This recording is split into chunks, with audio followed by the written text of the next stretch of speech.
नमस्कार, मैं हूं आंचल सिंह। बात निकली है तो दूर तलक जाएगी। सपा में सब कुछ ठीक नहीं चल रहा है, ये खबरें तो आपने बहुत दिनों से सुनी होंगी।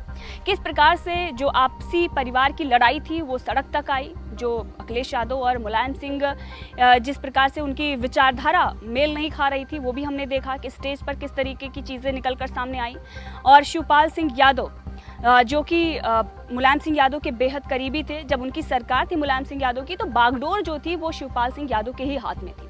लेकिन जब अखिलेश मुख्यमंत्री बने थे तब से ही अनबन की खबरें आ रही थी, और जब सत्ता चली गई अखिलेश यादव के हाथ से तब ये खबरें कुछ और ही ज़्यादा आई। बहरहाल चुनाव के वक्त दोनों ने हाथ मिलाया था, लेकिन दिल तो नहीं मिले थे, हाथ तो मिल गए थे। और अब दिल भी जो टूटे थे उसकी जो कसक थी वो हमने देखा कि मीडिया में भी निकली, किस तरीके की एक दूसरे के लिए बयानबाजी हुई। और उसके बाद ये कयास लगाए जाने लगे कि योगी आदित्यनाथ से मुलाकात की है, पीएम मोदी को फॉलो किया है, तो अब वो बीजेपी में जा सकते हैं। बहरहाल बीजेपी ने ये वहाँ पर कह दिया था कि हमारे पास कोई ऐसी वैकेंसी नहीं है, जिसके बाद ये हुआ कि कुछ ना कुछ होगा। शायद शिवपाल सिंह यादव आजम खां के साथ एक और फ्रंट बना सकते हैं और बीजेपी के खिलाफ वो उतर सकते हैं, और कहीं ना कहीं झटका ये अखिलेश यादव को ही लगेगा। लेकिन जो कुछ भी ये प्रकरण हुए हैं और जिस तरीके से अब आजम खां के बेटे का बयान आया है, इससे ये साफ पता चल रहा है कि अखिलेश यादव कितनी भी कोशिश कर लें, कितनी भी एड़ी चोटी का वो जोर लगा लें, लेकिन अब लग नहीं रहा कि वो सपा को मजबूती के साथ खड़ा कर पाएंगे।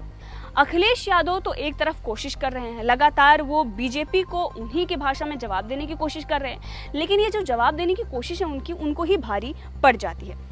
दरअसल अब ये बात इसलिए आ रही है कि बात निकलेगी तो दूर तलक जाएगी। आजम खां के बेटे अब्दुल्ला आजम ने एक ट्वीट किया है। बुधवार शाम को उनका ये ट्वीट आया और उन्होंने लिखा कि अभी एक बयान मेरे संज्ञान में आया है जो समाजवादी पार्टी के एक प्रवक्ता साहब ने दिया है। ये वही लोग हैं जो आज समाजवादी पार्टी की हार और बर्बादी के जिम्मेदार हैं। मेरी ऐसे लोगों से गुजारिश है कि वो अपने स्तर तक की बातें करें, आजम खां साहब तक न जाएं, वरना बात निकलेगी तो दूर तलक जाएगी।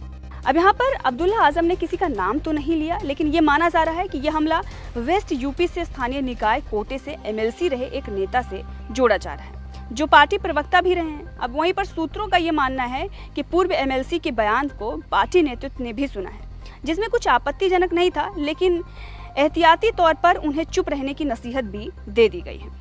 अब बात करते हैं कि ये विवाद शुरू कहाँ से हुआ, आखिर ऐसा बयान क्यों देना पड़ा अब्दुल्ला आजम को। ऐसा क्या आजम खां के लिए कह दिया गया था पार्टी के तरफ से? इससे पहले भी नाहिद हसन हमने देखा किस तरीके से बयानबाजी करते हैं, और उसके बाद से ही माहौल गर्मा गया। तो ऐसा क्या कुछ कहा गया पार्टी प्रवक्ता की तरफ से जिसके बाद आजम खां के बेटे लालताम हो गए और उन्होंने खुलेआम ट्विटर पर बगावत कर दी?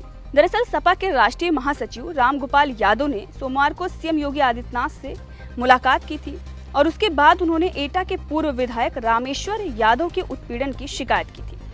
उनकी चिट्ठी को ट्रैक करते हुए सपा विधायक व अखिलेश यादव के चाचा शिवपाल यादव ने सोशल मीडिया पर सवाल उठा दिया था। उन्होंने कहा था कि न्याय की ये लड़ाई अधूरी क्यों है? आजम खां साहब, नाहिद हसन, शहजुल इस्लाम और अन्य कार्यकर्ताओं के लिए क्यों नहीं है? शिवपाल यादव के इस बयान पर तो घमासान मचा हुआ था, और इसी बीच सपा के एक पूर्व एमएलसी ने बुधवार को मीडिया में आकर बयान दे दिया और कहा कि आजम साहब के साथ बहुत अन्याय हुआ है। लंबी लड़ाई उन्होंने भी लड़ी, पार्टी ने भी लड़ी, कई बार विधान परिषद की कार्रवाई रोकी गई, विधानसभा की कार्रवाई रोकी गई, परिषद में मैंने सवाल उठाया, विधानसभा में सीनियर लीडर ने उठाया, उसके बाद लोकसभा में बात हुई, राष्ट्रीय अध्यक्ष खुद 2 बार रामपुर गए, बहुत सी जगहों पर इस मुद्दे को उठाया गया।